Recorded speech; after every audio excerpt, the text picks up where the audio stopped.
Alright guys, welcome back to the channel. Today I got for you a local estate sale haul. Spent $200 for all of these Craftsman USA tools. Even got a Craftsman professional tool carry to carry everything out of the sale. So I was pretty impressed with this haul. When I got to the estate sale, the first thing that stood out to me were these large metric combination wrenches. So I got 20, 21, 22, 23, 24, 25, and 26. They're all USA made, V inverted V. Any size 20 and above is generally harder to find. If you can get a good group of them like this, they'll command a pretty good dollar. If you're not familiar, the Craftsman metric combination wrenches go all the way up to 32. So I got 20 through 26 with no skips. I got 4 left to find, as Craftsman didn't make a 29 or a 31 millimeter 12-point combination wrench for whatever reason. So I got a good start there on trying to get a nice set complete.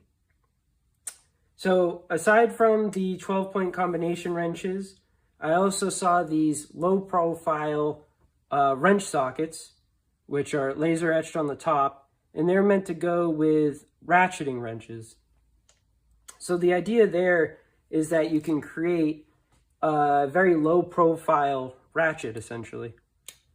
So put it in there, and now you basically have a ratchet which is a lot lower profile than some other combinations you could create. So in my right hand here is a 12 millimeter on a 1/4 inch full polish ratchet, 44812. And you can see how much lower the ratcheting wrench with the low profile socket on there is. So if you had something down in a channel, right, where just this wouldn't work on itself, you can put one of these on there and now you can get down in there. And if you have some type of height restriction, it's lower profile than a lot of other options. Here's another option for you, right? So this is a thin profile ratchet that Craftsman made, the 3/8 inch version, and got a 12 millimeter socket on there. So as we compare them again, you can see this ratcheting wrench with the wrench socket on there is much lower profile. So these come in 8-piece sets, 18, 17, 15, 14, 13, 12, 10, and 8. I'll put the part number in the description, but if you can find a whole 8-piece set, they're pretty desirable. Of course, everyone wants metric these days as well, so I was happy to find those.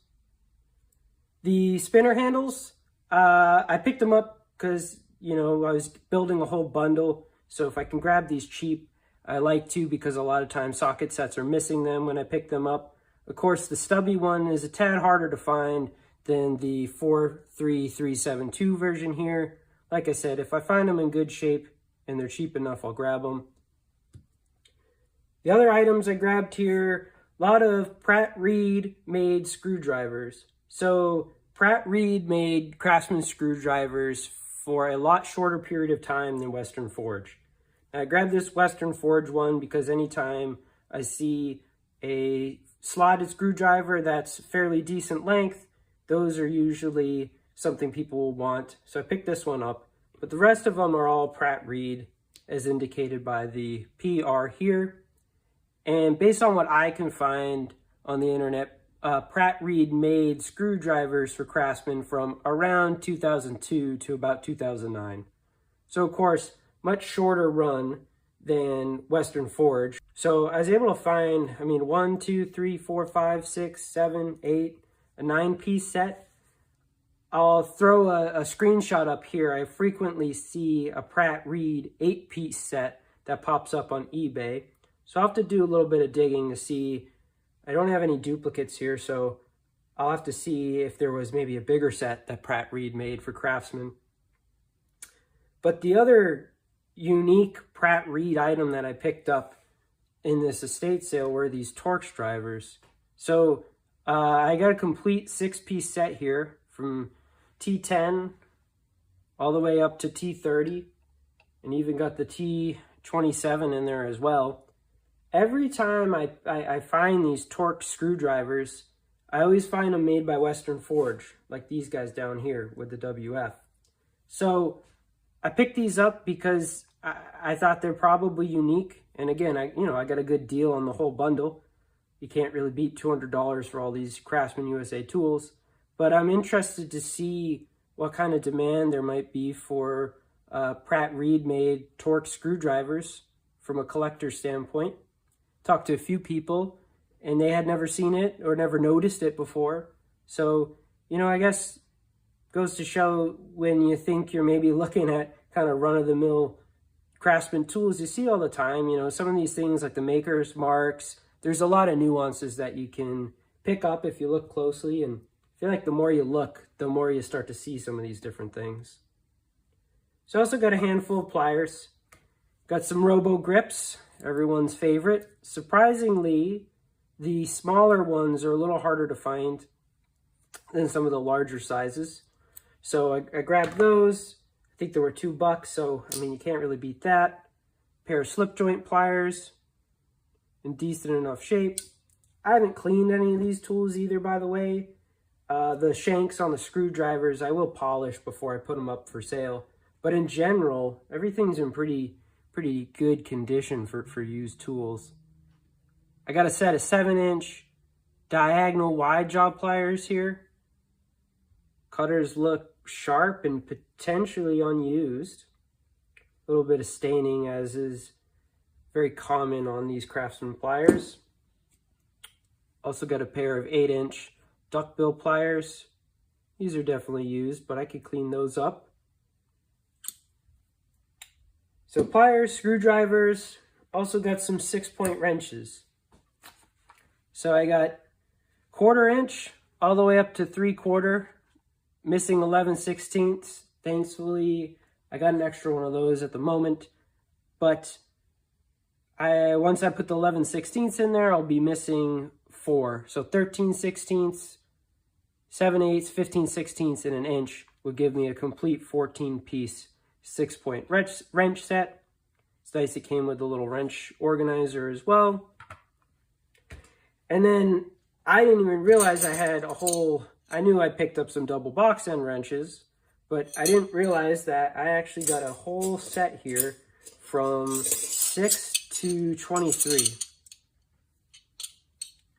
So we start off with 6, 6 and an 8, 7 and a 9, 10 and 11, 12, 14, 13, 15, and then we got 4 more pieces here.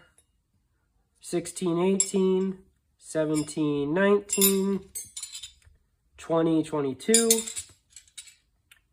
21, 23. So that's a pretty good 9-piece set. Like I said, I knew I grabbed double box end wrenches, but I didn't realize it was a whole 9-piece set without skips. When you're just picking up tools that are kind of randomly laid out at an estate sale, you're not expecting to get a whole set of them complete with no skips. That's a nice bonus. And I'll show you in the catalog,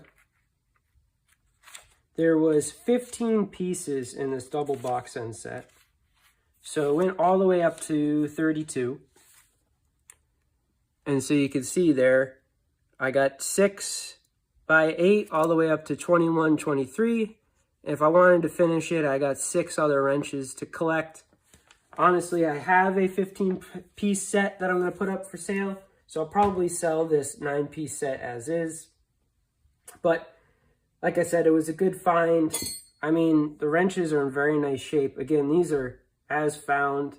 Maybe a little bit of cleaning on one of the box ends, but for the most part, they're looking almost brand new. Right? I guess one thing is you look at the polished box ends or polished area of the box ends, you don't see a ton of scratches. That's one way you can tell, hey, were the tools used or not. But in general, these guys are very clean. So I got lucky with these. In general, I got lucky with the find here. Even these guys don't even look used. Maybe very minimally. So thanks again for watching, guys. Don't forget to like and subscribe. Helps me make more of these videos. Let me know in the comments what you think. Was this $200 well spent? Love to hear from you guys. Stay tuned. I got plenty more tool hauls and tool history videos coming.